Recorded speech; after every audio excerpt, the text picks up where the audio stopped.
to Power Rangers Playback. So today we are watching the Lore of Auric. Yes, it's a fan favorite episode from Zeo where Tanya goes back to find her parents on the island, Mysterio Island. And you asked a very, very fair and funny question. Where does Tanya live? Because my parents have been missing. Yeah. And where are your parents? That's a very good question. Perhaps Tanya and Cat have shacked up together somewhere.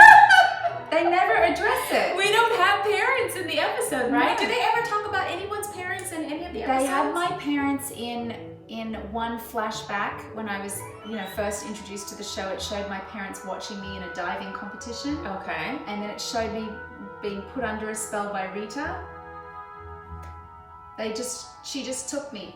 My parents were like, oh, yeah, that's all right. We have other kids. Sure. Yeah, Yes, fine. We don't need that. But that's such a funny question. Like, where are our parents in this episode? There in Mighty Morphin, you went to Karen's house. Weren't you at Karen's house? Yes, when there and was then the little Kimberly cat? lived with Aisha too, because Kimberly's parents moved to France. A different place. Did they ever show Karen, Aisha's parents? I don't know. Where are the parents? Anyways, let's get to asking these questions.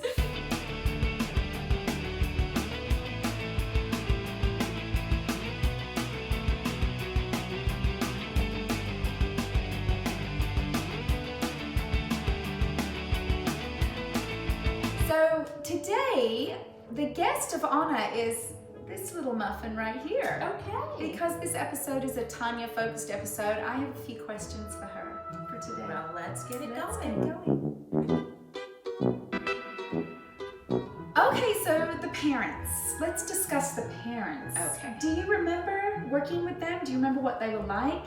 Did you meet them before you filmed? I remember on breaks speaking to my parents. I believe the woman that played my mother, she was a theater actress. She was very theatrical, but they were both very, very nice. And they were very, I felt like they were really into their role, like they wanted to make sure that they got it right. And I feel like the scenes with us together really came across really well. Yeah. Yeah. I thought, and you resembled each other. I thought it was a good match. Your parents may not agree, but... Yeah, my dad was like, that don't look like me. I was like, Dad, I'm playing a character. Oh, Cornell. My real dad said that. Yes. Oh, and look. This is a lovely hairstyle. We don't have the James Brown hair. We don't have the tight curl. Yeah. So, did you get more of a say in your hair as the season went on? Well, Yes. that's a very good question. When I first got on Zeo, on the show, it was my first television series, right? And I am by far no diva in any sense of the way. So I didn't really feel like I could speak up about my hair or makeup, and as I felt a little bit more comfortable and the season went on, I started to say, would you like me to help you? Because, on set, and this is just real, a lot of hair and makeup artists do not know how to do black hair and struggle with black makeup.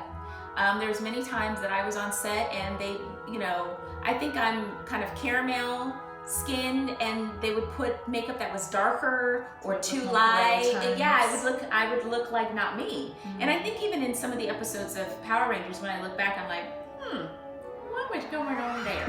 So by this time, I felt comfortable enough. I had suggested, because my hair, they were burning my hair, like curling my hair all the time. So I asked to get a weave. I was like, can I get a weave? A curly one. Therefore, you guys can curl it or style it or do whatever you want as often as possible, and my hair will not fall out. Right. And so they let me get a weave. That's where my hair got curly. And then they didn't know, again, how to style it. So I would often try to style it you know, on set, and they would try to maneuver it a little bit, but for the most part, I started doing my hair. Yeah. I think I vaguely remember that. Like, yeah, I vaguely remember you coming to set with your hair already done, or yeah, and I actually do that to this day. Yeah, I do. I mean, really? Even now, I do. What about on shows that are like sitcoms that are predominantly African American actors? Do you feel like they're more on it because they're more familiar with it? Well, ironically, I haven't done an all black sitcom in years, and I remember when I did Smart Guy. Actually, when I did Smart Guy, I went there with my hair done, and the person that did my hair, she was African American, and Dominica was African American, and she was like, "Oh, girl, no, we're gonna take this down and do it for you." And she did a good job. And she did. She did.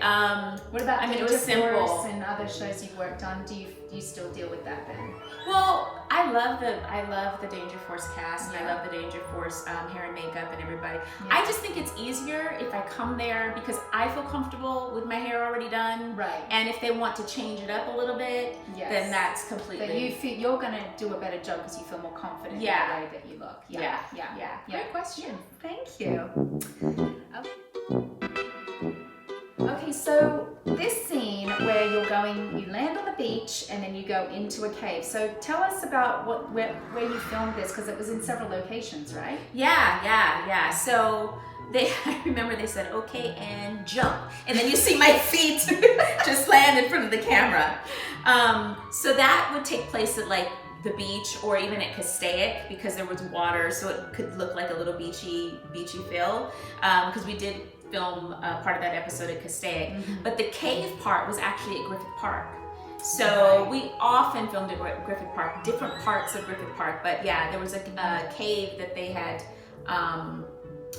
dressed up to make it look very scary, and they probably did some of it on the stage as well, because some of the parts with the parents looked like when they had the walls moving and stuff. Yes, that was part of the stage. Yeah. When we say stage, we mean where we would film the juice bar, the command center. That's all built in almost like in a warehouse studio, and so they would build sets to, all of Lord Zed and Rita's stuff was filmed there, and so they had a lot of different sets for our show. Yes, yeah.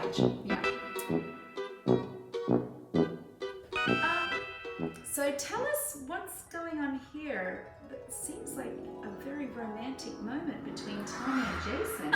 Right in front of Adam! How could you? Traitor! They did make it seem like I was just going to just come up and kid. We were just like this, and Jason, even talking softly. Jason, you can hold no one better. And poor Adam's in the background going, "What is going on? I'm here, guy. I'm right here." Very intimate. I know the way that they made that was pretty cool. I do vaguely remember that scene and putting the key over Austin's head, and I didn't know Austin before, obviously Zeo. So when he first got on set, I was introduced, and he was very cool. I really enjoyed his presence on set, and we all got along. Yeah, it was a lot of fun having him there. But poor Adam. I mean, guys, come on. They've never shipped Tanya and Jason. Now they're gonna all look at this episode and be like, "Ooh, that's a good ship." Yeah, I completely forgot about that. Yeah, Janya. Jasana. Jasanya.